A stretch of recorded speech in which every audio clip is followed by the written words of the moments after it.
Good morning, everyone. This is Melody Rondeau, and I'm going to be walking us through a lesson on rotations. This is our next transformation. We've done translations, which is like the snail that slides. We have done reflections, which is like the frog that flips. And now we have rotations, and this one is like the tiger that turns. All right, so our learning intention, I'm learning how to transform figures on the coordinate plane. Our success criteria, I can rotate a figure given a pre-image and the angle of rotation, and I can determine the angle of rotation for a transformation given a pre-image and the image. So let's get started. All right, so first of all, a rotation is a transformation where every point and its image are the same distance from a fixed point. And that part right there should sound sort of familiar, probably from junior high. This part, same distance from a fixed point, is how we define a circle. So all the points on a circle are the same distance from the center of the circle. And that's what rotations are based off of. So they are based off of circles. So you guys probably need a minute to write down the rules. So go ahead and pause the video and write those down. But I'm going to go ahead and continue. So the first thing we need to know is that this idea of clockwise and counterclockwise, we're going to get into it in just a minute, but there are two different directions, but this one listed here, counterclockwise, or abbreviated CCW, because no one wants to write all that. This is our preferred direction. And then the reason the 180 and the 360 don't have it listed is because actually you can go either direction and you'll still end up in the same place. Let's see if we can make more sense of that on this next slide. So here we're going to talk about the way our graph, our coordinate plane is set up and how the directions play into that. So first of all, our quadrants, the four sections of the graph, are numbered using Roman numerals. So the top right-hand corner is called quadrant 1. That's where you did all your graphing when you were in like elementary school. Then over to the left, so going backwards in a circle, we have quadrant 2 is the top left. Then the bottom left is quadrant 3. And finally, the bottom right is quadrant 4. So those are the four quadrants that hopefully you've heard of before. And of course, we have our x-axis and our y-axis that divide our graph into those four quadrants. All right, if we consider the positive side of the x-axis right here that I'm tracing in red, our starting point for creating angles. If I rotate, first of all, going this direction around, well, let me try that again, that was terrible. Going kind of from that point, going all the way around the graph, like so, in this big monstrous circle, that direction, that we call counterclockwise. So it goes against the direction that a clock, an analog clock goes, which we call clockwise. So it's kind of like going to the left, sort of. So this again, counterclockwise. Counterclockwise matches the way that we number our quadrants. So this is our preferred direction. If you are not told what direction you're going, we assume it is counterclockwise. All right, so now that I have counterclockwise, I'm going to go ahead and mark off some angles. If I start at the red line and I measure an angle going up in this direction, up to the y-axis, how many degrees have I traveled? Hopefully we can see that is 90 degrees. That would be like going from here to here, there's that 90-degree box. Then if I continue to travel around the circle and I go another quadrant around, now I have traveled 180 degrees, or half a circle, I'm halfway around. If I go to through the third quadrant, this one is the one we probably know the least or least familiar with. This would be 270 degrees rotation. That's 3/4 of a turn, or 3 quadrants. And then if I continue and go one more quadrant of rotation, then I have traveled a full 360 degrees.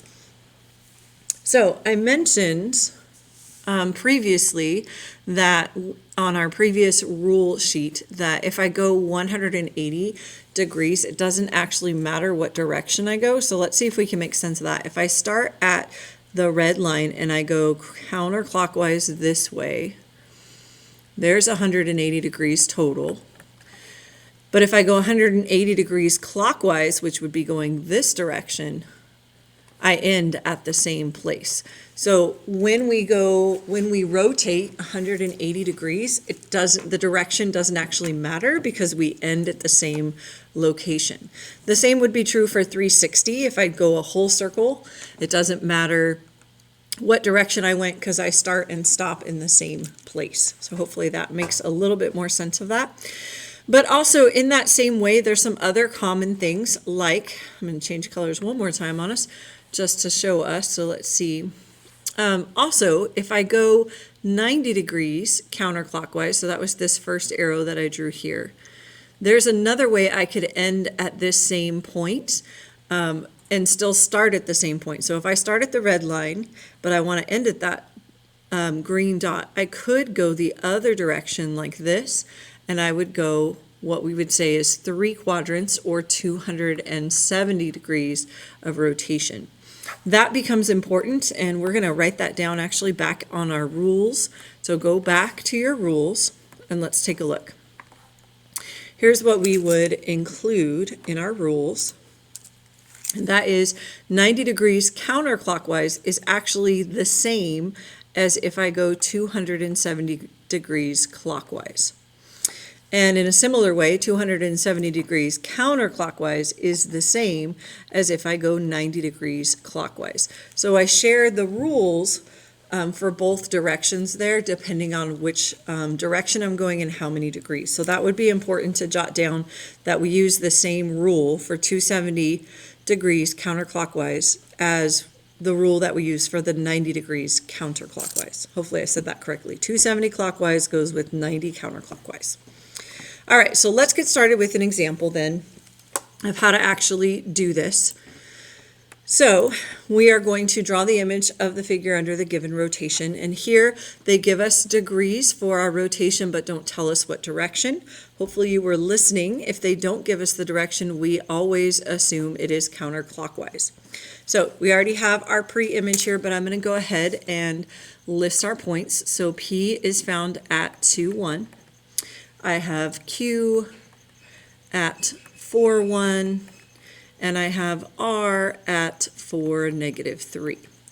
All right, before I go into rotating that, I need actually to go back to my rule, or to my rotation. 90 degrees counterclockwise, the rule that I'm going to use from our notes there just a moment ago, xy becomes -y, comma, x. So that's the rule that I'm using to accomplish this rotation.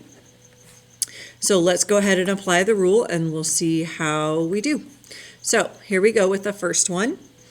I'm going to do negative the y value and then the x. And that gives me, actually I'm going to switch colors here so we can see it in color. That gives me, let's see, I would have P prime at -1, comma 2. Then I'll go ahead and put that on the graph, -1, comma 2. There's my P prime. Then I'm going to switch back to my regular writing utensil, and we're going to do the rule again. It says do negative the y value and then the x. And that turns into my Q prime at -1, 4. So -1, 4. There's Q prime. And then we'll switch back to our regular writing utensil. Here we go. For R, same thing, following the rule, negative the y value and then the x. On this one, we have a negative, which I will remind you, negative times a negative, or negative means a positive. Oopsie, I want that in red. Whoops. Okay, so our R prime is going to be located at +3, comma 4. So +3, 4, here is R prime. And of course, connect the dots like so.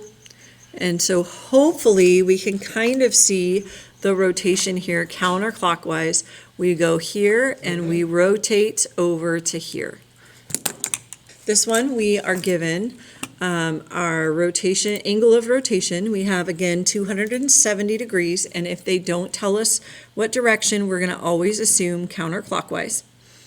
And let's go ahead and immediately look up the rule. This is going to be x comma y becomes y negative x. So once again, I'm going to grab my ordered pairs. So I have D is located at negative 3, 1. E is located at negative 1, negative 1. F is located at negative 1, negative 4. And G is located at negative 3, negative 3.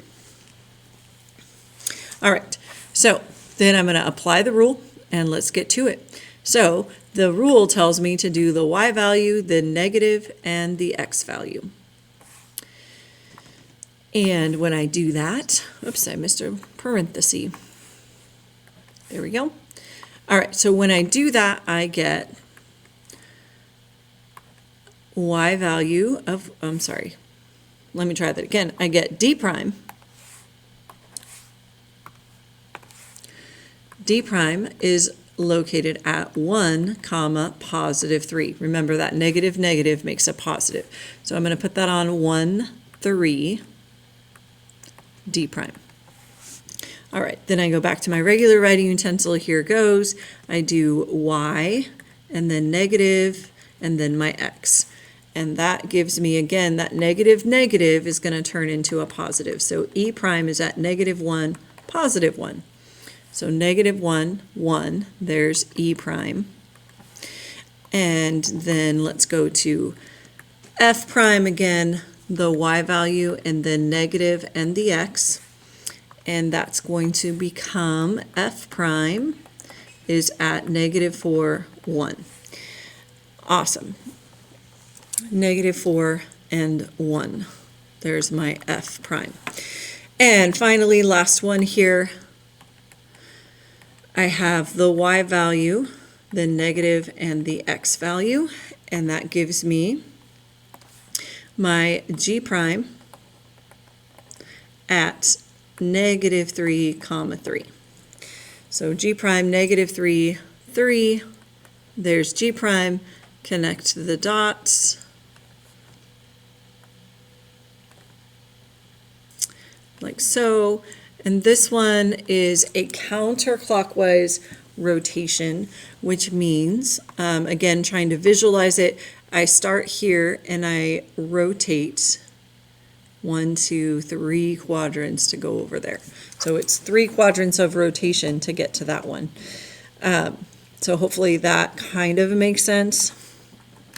It's a full-on rotation there. Let me try and draw that one more time. That's a little better. There we go. Okay, let's move on to our next example.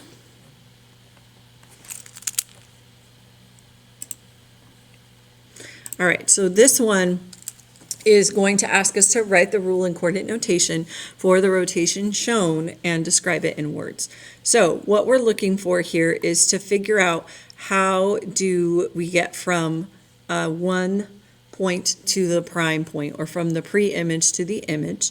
So just a reminder, looking at the two figures, the pre-image would be this one on the left because it doesn't have the primes. The primes, the little apostrophes, mean it is the copy or the changed figure. All right, so I'm just going to pick D, and I'm looking for how does D get all the way over here.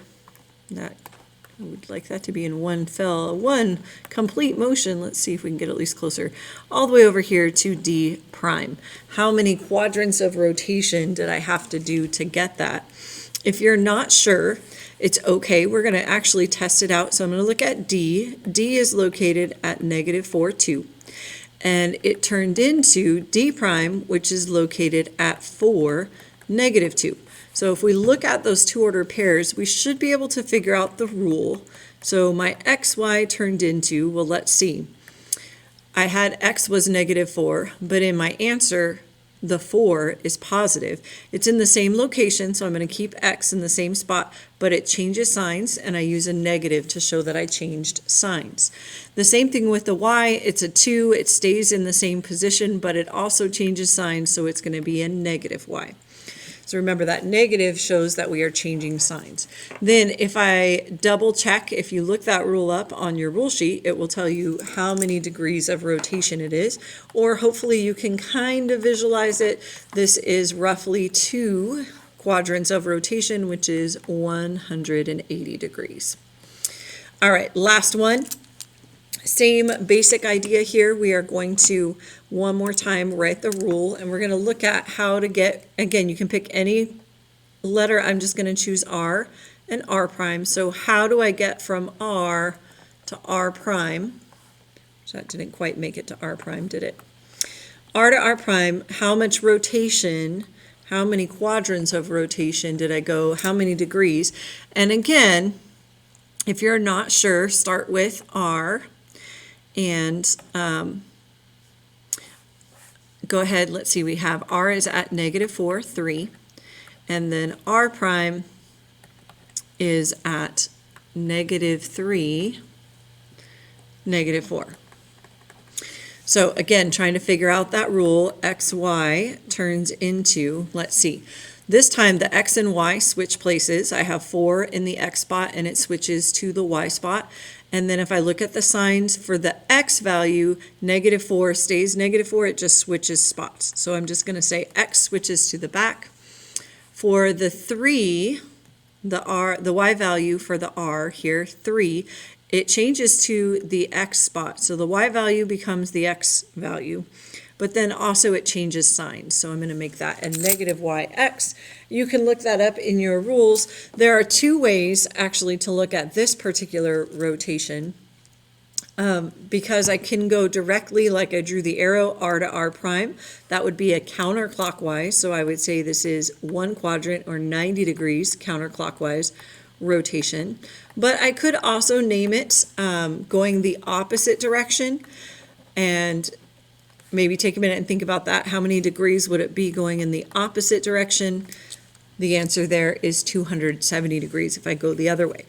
Now you'll notice on this one, I just put 180. So why did I not mark that it was clockwise or counterclockwise? Remember, 180, it doesn't matter which way I go, I'm still gonna start and stop in the same place when I do 180 degrees rotation. So I don't have to specify the direction when it's 180. And that gets us to the end. You guys have an assignment posted in Google Classroom. I'll see you later.